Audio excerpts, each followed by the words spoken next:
Ladies and gentlemen, it is Wednesday when I'm filming this. You may be watching this on a different day, but it's a perfect day to open some cards as our quest, our journey, our calling, our mission to find a crown of providence continues. We found some other really cool stuff in an Uprising box. We found old Tommy Boy, Tomotai, probably the second best card in this whole set. Found it in our last box, and honestly, that box was so tight that I had to just take a little break because I have a strong feeling that we're not going to hit anything quite as exciting. But hey, I've been wrong before, and I'll be wrong again. I think the secret was that I messed up all the packs before I opened them last time, so let's do that again. Let's just make a little salad here and just, you know, kind of mix them all together. Hey, there you go. There you go. Looking good. But welcome back, everybody. It's been a little while. I'm sorry for the delay in the uploads. It has been exceptionally busy with work, and I know that goes against everything that I stand for, but sometimes when you need to, you know, put some food on the table, you can't eat cardboard, so you gotta put in the hours sometimes. So I really appreciate you guys checking back in, and you know, all the people who've been watching my videos in the meantime. You guys are the best. Thank you so much, and I promise we'll get back to a regular cadence here shortly. So, but how have y'all been? Everybody doing okay? You know, it's kind of a crazy time to be alive, a beautiful time to be alive. But yeah, I hope everybody's doing well. It's been getting hot here. You know, it's hard to kind of stay indoors right after work's done. You kind of want to get outside, soak up the few minutes of sunlight that you missed. So I hope you guys are all doing well. And again, lots of exciting stuff going on in this game. I haven't been able to, you know, get out and play as much as I would like recently, again, because of the old woik situation. Hey, we got a 2 foil critical strike. Interesting. But I have gone ahead and signed up for a couple of the War of the Monarch pre-release events already. So I know, if nothing else, I'm going to have a crazy weekend in July that I'm going to be playing 3 times in 3 days at a minimum. Maybe 4. I'd like to go up to 4, but that's just... Can I really stomach losing 4 times in 3 days? Is that really what's going to happen? Ooh, look at that. Rainbow foil, but a very nice card. Glacial Horns. But yeah, really exciting time. Just kind of watching these boxes on, the prices on these boxes, still sitting at that map pricing. So for those of you who aren't familiar, if you live in a region that has a map pricing policy, that's a minimum advertised price that retailers are able to sell the product for. I don't think you'd want to, you know, disobey that price because you might lose your privilege to actually sell the products. So really interesting kind of developments around the map price. Not for this product. This is still sitting at map pricing, $103 for Canadian boxes, and I think, you know, just under that for USD. But the history packs and the classic battles sets recently had a decrease in map pricing, which makes them really attractive. Specifically the history packs here have gone, oh, there you go, our first Majestic, Frost Hex, and an Oasis.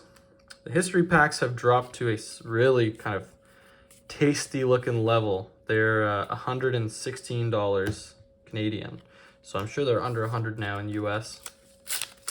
And for those of you who aren't familiar, the history pack's the one with, it's, you know, if you're a collector, it's probably not the best product for you to buy because there are no foils.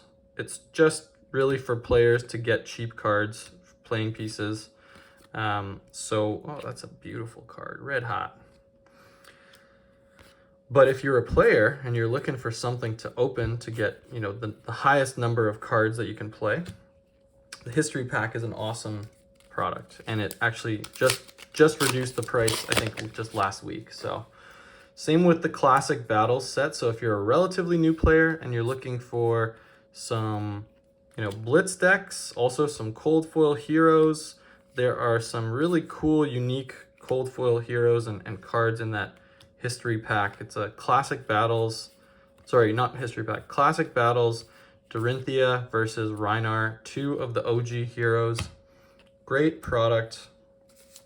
I've got 2 that I'm waiting to pick up. I actually bought them before the price decrease because, you know, I love my boy Rhinar, and I also love Dorinthia, so it's kind of custom. It was built for me in a laboratory, but yeah, that price has gone down too. So if you do see those in stores and they're still, you know, kind of exorbitant, you know that that is a decision from the retailer, which, you know, that's fine. They can charge whatever they want, technically, but they can't charge lower than the MAP price, the minimum advertised price. So that's why if you, and I'll make sure I kind of cover this going forward too, but if you suddenly see boxes drop in price, it's not that they're on fire sale, it's that they're usually kind of removed from that MAP pricing policy, which they'll do for, you know, older products. Oh, we're getting crushed this box. They'll do for older products. So I think everything is still on MAP pricing from after Crucible of War, if I'm not mistaken. Like the unlimited versions of Monarch and them still have MAP pricing. Ooh, Frightmare. It's a Frightmare. That's a kind of a neat one. It's a really scary looking horse. We got an Aether Dart.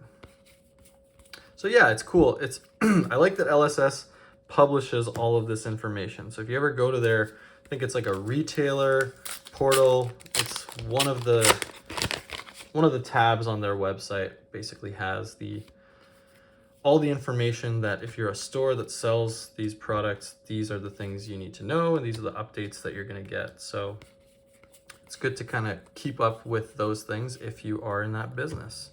And if you're not in that business, if you're in the business of hoarding and opening cardboard like I am, it's good for you to also kind of know as those things are happening. Because, you know, if you're looking for an attractive point to get into a certain product, that is something you would want to keep an eye on. We got our dampen. Ooh, we've got a foil majestic, a freezing point. Very cool. Very cool. That is a good one. I might actually just put that in an old perfect fit real quick. Lots of cool and interesting stuff happening with this game with Dusk Till Dawn. I'm always a little bit of I love hype, don't get me wrong. I've been, a GameStop investor for the last 3 years. Don't give me a hype cycle and expect me not to be hyped. But I'm always a little cautious when everybody is unanimously hyped about a product. So Dusk Till Dawn, I haven't talked to anybody that doesn't think it's going to be a knockout. And I agree. I think it's going to be incredible. But, if you're a speculator and you just you want to go crazy, you want to go balls deep on this product, I would just be cautious. Just buy it if you want to play the cards, buy it if you want to hold a few of the cards, but don't expect, gains. I think that LSS knows this is going to be an excellent product. Oh, we got a fog down. Sorry, I just flew right by that. Non-attack action cards lose and can't go again. Interesting. But yeah, like I said, I think it's gonna be an awesome product.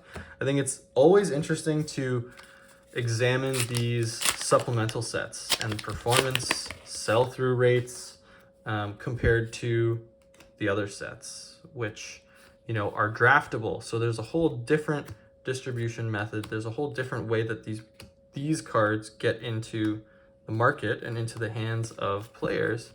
And that's, if you're doing drafts, you're going to open a ton of Uprising. And I think Uprising is a really good example of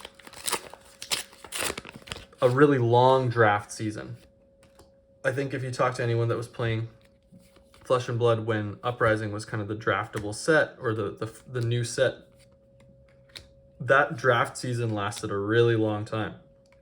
I think it was like 6 months And that's longer. LSS has said that's longer than we want people to be drafting the same set. It kind of gets a little bit boring for to be going to your event every week and drafting the same set for 6 months. So they're fully aware of that. That's why they're kind of going back to the Monarch draft. Ooh, Uprising, the namesake of this box. Very cool. Sand cover.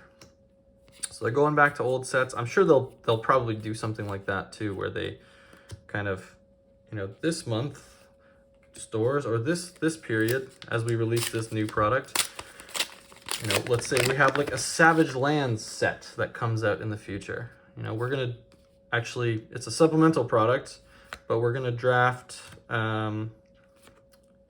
Ooh, that's a cool one. We're gonna draft WTR because that has a bunch of Rhinar stuff, or I don't know. They probably have those kinds of pairings and matchups cooking. So there's a lot of fun they can have with, because there's such an emphasis on drafting this game. I think they're probably thinking about all those kinds of things too. So. But it's fun to think about. There's also, looking at the new cards, there seems to be a massive emphasis on the upcoming either Ultimate Pit Fight, which is the multiplayer format, like similar to like a Commander type game. Oh, look at that beauty. Rewind in Hollow Foil Majestic. I don't know if this is the like the alternate version. I know there's some card in here that looks like that has 2 versions. I got 2 versions. And this might be the one, but I do not know. I'll look it up later. Beauty though. You can't be mad about a Foil Majestic. But like I said, all the goodies, all the crazy goodies were in that last box. So I need a little break between that last box to mentally prepare for the beating that I was going to receive today. But you know what? It just feels good. It feels good. Sit down, have a conversation with y'all. And thanks for joining me in this ride. Majestics. Remember, always check the back. I learned that the Marvel lives in the back of the pack. And I'm guessing the Fabled might as well. I think it's in the token slot. So, worth a check. Quelling Slippers. Got our Freezing Point, our second Freezing Point. We can play that now. Got our Sigil of Protection. And we got our commons. Rare. Okay, we got 3 packs left. Let's do it. What are we thinking? Crown? We thinking crown in here? I wonder if there is any precedent for if you pull 2 marvels in 2 boxes from a case that you just get nothing from the next 2 boxes. That would be sad. Heat Wave. Okay. Last 2.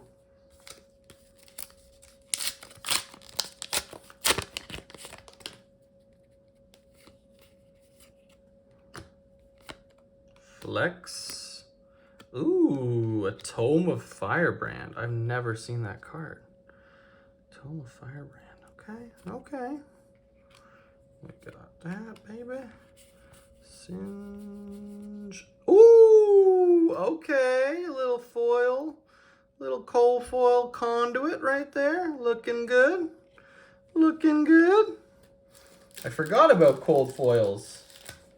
I was just hunting for the big boys, but that's nice. This product is excellent. I gotta buy more of this for sure before it goes out of print and everyone just panics. Panic.